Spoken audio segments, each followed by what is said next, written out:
ndarowa narege. Iwe mzukuru wakatsukunya, haikona ndinyangudza baba wazwa, handizvo kunyangudziwa baba zvangini. Ai. Imi baba, ndarowa narege. Wamborohwe narege wachona iye, wanga watodini, munhu andorwe paribe zvaitaba ndinyepe, warohwe. Anga achindituka, achiti baba vako igatsa. Ai, chinge wakanomapukapo wafani, anoti kwai ndiri gatsa manje nini, ndokuita siye manje ikoko, hamfana anondijairira uya, kwai futi zvimwe. Hanzi murimero, anga achiti makaburuka mota yemazhanje. Okay, rega ndone, handei ikweyo, anondiguta nyasi regeye, dombo mubanzura mbichana, ngoti chete apame wako inoti wakarongedza pai black belt. Saka nyasi unoka, tikaenda ndondomupopotera chete, tikazenda mangwana ndano black belt rangu manje, ndobva ndanaso mubanzura. Handei!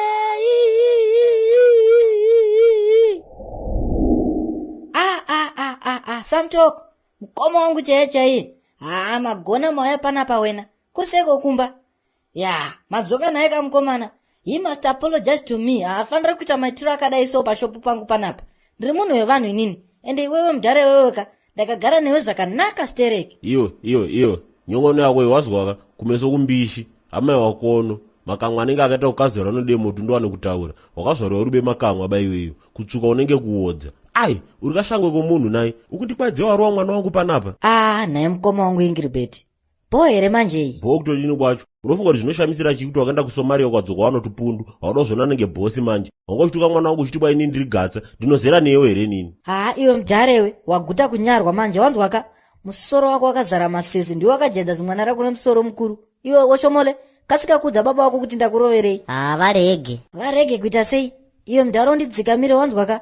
Mira ndikudze zvaita mwana wako panapa. Yesaya eldarege, wedemse mkomo wangu. Muita sei? Boere. Hese washazi, uri sei? Kwanga kuri seko kuchikoro. Uri kutenga machips here nhasi kana kuti mapopcorn. Umbondi-promote wakazva nhasi. Mkomo wangu kana mazoraga pota mchita zvinhu zvenyu 1-1. Haikona kupota mchisanganisa nyaya. Ukunzwa mfano wangu? Iwe mfana iwe. Une mafaniza nditi? Asi uri mudrama theater kana kuwanza majokes kudaro. Haufa? Kungodai nekudai so mkomo wangu. Kwesusu kagare maziva tiri muprocess yekuvhara diki dzese. Takanovhura hombe maiziya. Okay. What does that have to do with me? Okay, nzwa leadership. Ari sei Shandi? Do you mean Shandi my sister? Yes, aya. She is fine hake. Ko amona nere ku Sunday school kwenyuko. Sunday school ndimbuya vani vavo he. Mukita sei kumkomo wangu? Inga ndikutaura vanhu zvakanaka kuti diki dzese ndiri kudzivhara. Ndakanovhura hombe dzega. Mkomo wangu Shandi kakanaka ndati. Hey young man, mind your tone wanzwaka. Remember that this is my sister that we are talking about. Wakufarisa manje. Mdhara kondatuka munhu here nini. Okay, ona ikatsanozi. Rega ndigani ndangu kulaina ibanga maiziva. Kanzvanzi ke ndiri kukakara rafu maiziva. Mwana akabatana zvake uya. Kufazhuka anetsa. Hanzi pachikoro chese ndiari kuvaremera kudepartment reroga uko. Shandi kanopedza ndati. Watane chi? Ndatotaura izvozvo mazvinzwa. Ndati Shandi kane roga. Okay, come here. I want to teach you a lesson. Kana baba vako vakatadza kukurayira I will do that favor for you. Come here. Asoshomore chiko newe iwewe. Imbondinyepa. Urandura ano BP here mwana iwewe. Musoro wako yono mapomo mere otwakara kupunzumuri ufunge bamushi. Hade kumba toni. Naomba nokugadzirisa mbichani.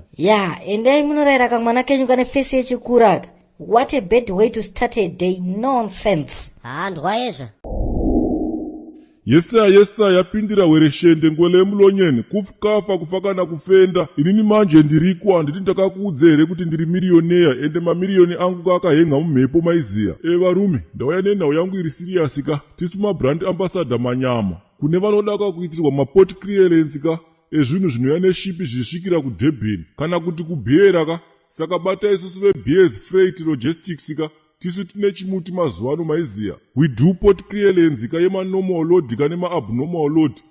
Clear tinobva tatransporta futi kubva papoti paanenge asvikira. Takanorova waimonerera takanoasiya kwaanenge achienda maiziya. Musatya zvenyu tine maagenda ari kuDurban nekubhera ikoko anditi inzwai nini vabereki masini enyu anosvika zviri safe. Kana muchinge mangosvika ikoko ingovaudzai kuti ndabva kuna chikombera chemabhebhi chete aiwa munobva mawanirwa mazidiscount manyama maiziya. Chingave chine chii chamunenge muda kutakurirwa gaizika batai mukoma wangu Mauto kamudhara wangu iyeyeka. Namba dzake ndo idzo dzandaisa paskrini apo idzo. Kana mchida kunzwa zvizere kagaizi rangu, ingoendai pamaofisi edu isusu kapa namba 69 Enterprise Road muHarare umu. Vanokuudzai zvizere nemashandiro atinoita handitika. Ehezve varungu ndokuti tioneka. Yesaya.